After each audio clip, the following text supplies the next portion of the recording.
Je m'appelle Édith Morin, je suis une élue de Grand Paris Sud, en charge des réseaux, de l'énergie et de la régie de l'eau.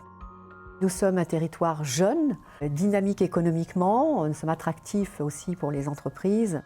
Nous regroupons 23 communes et 352 000 habitants.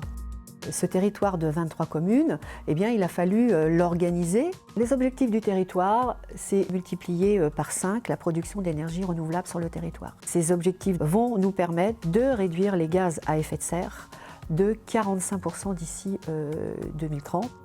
Le réseau de chaleur Grand Paris Sud Énergie Positive existe depuis une cinquantaine d'années. Et il est vrai, il y a une cinquantaine d'années, on ne pensait pas vraiment à isoler les bâtiments de façon efficace, etc. Préserver la ressource, utiliser moins d'énergie fossile, faire attention aux charges de nos habitants, tout ça sont les préoccupations d'aujourd'hui.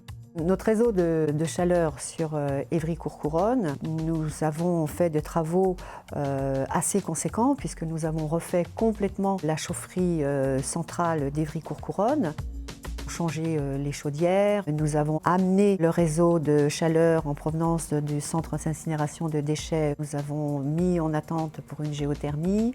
Ce réseau, c'est 41 km. À cela s'ajoutent les 7 km pour se connecter au centre d'incinération. Nous sommes à 55% d'énergie renouvelable et de récupération.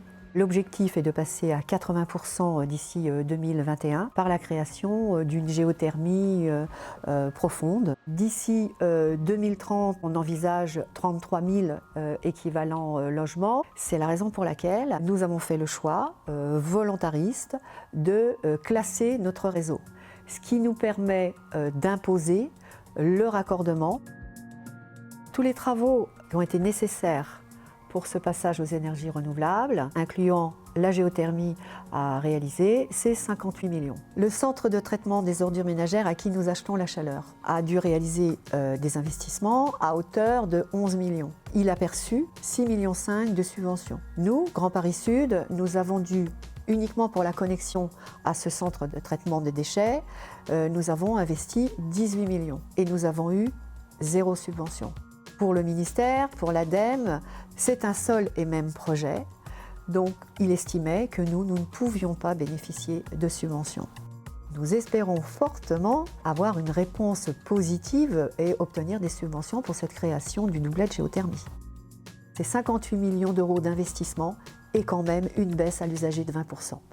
Donc faisons bouger les choses, car après tout, nous sommes tous connectés.